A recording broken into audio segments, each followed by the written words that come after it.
جس کی یہ سوچ ہوتی ہے کہ کریں گے تو اللہ کریں گے، پھر اللہ اس کی مدد ایسے کرتے ہیں جیسے ابراہیم علیہ السلام کی کہ براہ راست حکم دیا آگ کو، یا نار، اے آگ کونی بردم والسلام علی ابراہیم. تو روایت میں آتا ہے کہ ساری دنیا کی جو آگیں تھیں وہ دبک گئی ایک دم سے کہ یہ شاید حکم ہمیں نہ آیا ہو، اور ساری کی ساری ایسی بجھی. وہ آگ کہ جس کے اوپر سے پرندہ بھی نہیں جا سکتا تھا، وہ آگ اتنی ٹھنڈی ہو گئی کہ ابراہیم علیہ السلام کو سردی لگی ایک دم سے. تو فرمایا سلامتی والی، تو پھر تھوڑی گرم ہو گئی، اور شولوں نے یوں اوپر ایسے آسمان پہ سے ان کو وہیں سے پکڑا، یوں گھما گھمو کے نیچے لے کر آئے. جو یہ رسیاں لگی تھی ان کو تو جلا دیا، ایک بال بھی یہاں سے نہیں جلا. اللہ نے جبرائیل کو بھیجا، اس نے پر مار کے وہیں پر آبشار اور وہیں پر پانی اور وہیں پر باغ اور تخت. اللہ رب العزت یہ بتانا چاہ رہے ہیں جو میرا بن کے چلے گا میں اس کی چیزوں کے بغیر مدد کروں گا، براہ راست مدد کروں گا جو میرا بن کے چلے گا. اور یہ امتحان کب تک ہے؟ موت تک. موت تک، موت تک اللہ کے ہر غیر کی نفی کرنی ہے. نہیں ان سے نہیں ہوگا، یہ نہیں، ان سے کچھ نہیں ہوگا، کریں گے تو اللہ کریں گے. میں اپنے اعمال پورے رکھوں گا، اس سے نہیں ہوگا. یہ 100 تلواریں اس میں اللہ مجھے نکال کے لے جائے گا. یہ نہیں کر سکتی، یہ تب ماریں گی جب اللہ کا حکم ہوگا، ورنہ یہ نہیں کچھ کر سکتی.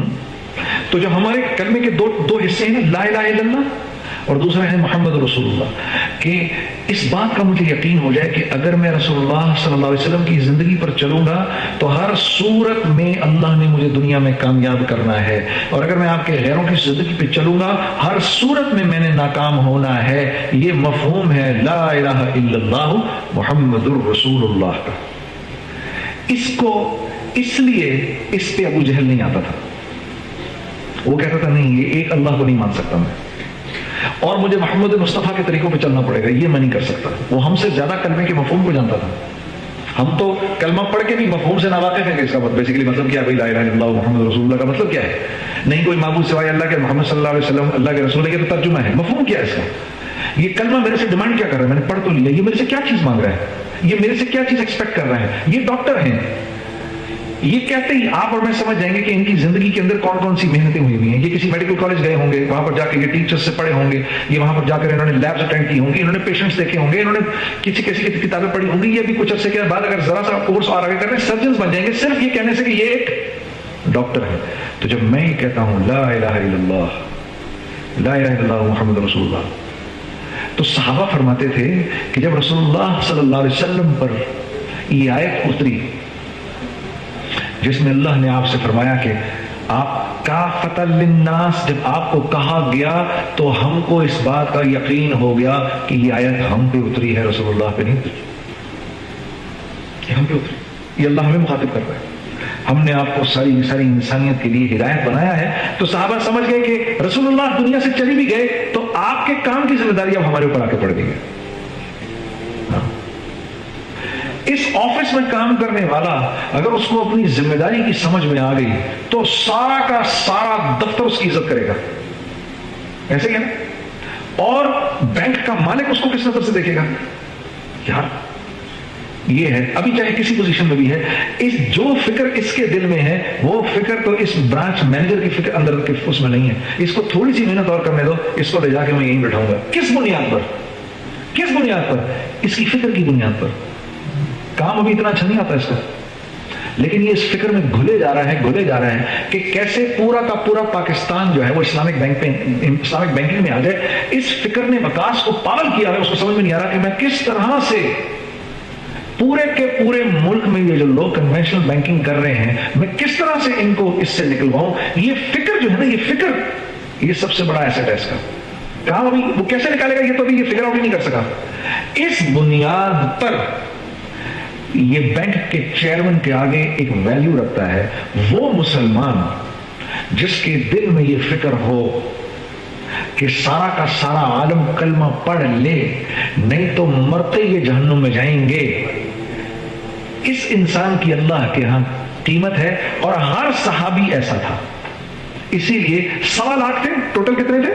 1.25 لاکھ. اللہ نے ان 1.25 لاکھ کو 30 سال کے قلیل عرصے میں 3 بر اعظموں کا بادشاہ بنا دیا. 3 بر اعظموں کے امام بن گئے. 1.25 لاکھ فکر کی بنیاد پر. اللہ کریں گے، اللہ سے ہوتا ہے. لوگوں کو نہیں پتا اس بات کا. وہ یہ کہا کرتے تھے ایک دوسرے کو کہتے تھے کونوا مثلنا، ہماری طرح ہو جاؤ. میں تو ابھی بیان کر رہا ہوں، وہ بیان تو نہیں کرتے تھے، وہ کہتے تھے ہماری طرح ہو جاؤ، ہماری طرح ہو جاؤ، نہیں تو برباد ہو جاؤ گے. اور ان کے یہ بول، کیونکہ اندر کا حال ایسا تھا نا، وہ حال منتقل ہوتا تھا، تو اس حال کی بنیاد پر جو ان کے پاس بیٹھتا تھا ایک دم کلمہ پڑھ کے اسلام قبول کر لیتا تھا، ایک دم اللہ کی بزرگی بڑائی کا اس کو یقین ہو جاتا تھا. آج یہ معاشرے میں یہ جتنے بھی گناہ ہو رہے ہیں، اس کی بنیاد کیا ہے؟ اللہ کی ذات کے استحضار سے دل خالی ہے. یہاں اللہ نہیں ہے. نہ مرنے کا خوف ہے کہ میں نے مر کے اللہ کے سامنے کھڑے ہونا ہے، نہ اس بات کا خوف ہے کہ یہ جو میں کر رہا ہوں اس پر میرے اوپر پکڑ آ سکتی ہے. ہاں، اب آپ کو سمجھ میں آیا کتنا ضروری ہے کہ دل میں کلمے کا استحضار ہو. کیونکہ جیسے کلمہ نکلے گا، کلمے کا استحضار نکلے گا، یقین میں کمزوری آئے گی، ہر گناہ وہ گناہ کرنے کو تیار ہو جائے گا جس گناہ کے کرنے سے معاشرے میں آگ لگتی ہے. ہر وہ گناہ کرنے کو تیار ہو جائے گا. اور جیسے ہی اس بات کا احساس ہوگا کہ یار اللہ دیکھ رہا ہے، یہ انسان اتنا نرم اور یہ انسان اتنا شفیق بن جائے گا کہ لوگ خود بخود اس سے جڑنا شروع ہو جائیں گے. اس لیے ہے یہ دعوت کی محنت اتنی ضروری کہ یہ اگر نہ ہوئی تو یقین میں بگاڑ آئے گا. وہ یقین کا بگاڑ بندے کو بھی برباد کر دے گا، اور جس انسان سے اس کا تعلق ہے اس کو بھی برباد کر دے گا. چیزوں سے ہوتا ہے. سب سے بڑا حادثہ ہے کائنات کا. قوم عاد کس وجہ سے برباد ہوئی تھی؟ یہی وجہ تھی ہماری طاقت. حود علیہ السلام نے ان سے کہا تمہاری طاقت کچھ نہیں ہے، تم انجانے والا ہے. انہوں نے بولا اللہ کہاں سے آ گیا بیچ میں؟ ہاں، ہماری برادری، ہماری طاقت. انہوں نے ہوا کو آتے ہوئے دیکھا جس ہوا نے ان کو برباد کیا. بجائے سے کہ اس وقت بھی توبہ کر لیتے، ایک دوسرے کے بازو پکڑ لیتے، کھڑے ہو گئے ایسے کر کے. قوم سمود یہ ٹیکنالوجی کی لائن کے لوگ تھے، صنعت کار تھے، ٹیکنالوجی کی لائن کے لوگ تھے. یہ قوم عاد کے بعد آئے تھے. صالح علیہ السلام نے ان کو سمجھایا دیکھو مت اپنی ٹیکنالوجی کی بنیاد پر اتنی بڑی بڑی اللہ کی نافرمانیاں کرو، مت کرو. قوم عاد کا حال دیکھو. انہوں نے بولا وہ تو ہوا نے ان کو برباد کیا. تو انہوں نے پہاڑوں کے اندر گھر بنا لیے. ہم تو پہاڑوں میں رہیں گے، ہوا کیا کرے گی پہاڑوں. جو کچھ سنا گیا اللہ پاک اس پر عمل کرنے والا اور آگے لوگوں تک پہنچانے والا بنائے. مزید اصلاحی بیانات کے لیے ہمارا یوٹیوب چینل بیوٹیفل بیان JJ کو سبسکرائب کریں اور ویڈیو کو لائک کریں. جزاک اللہ خیر.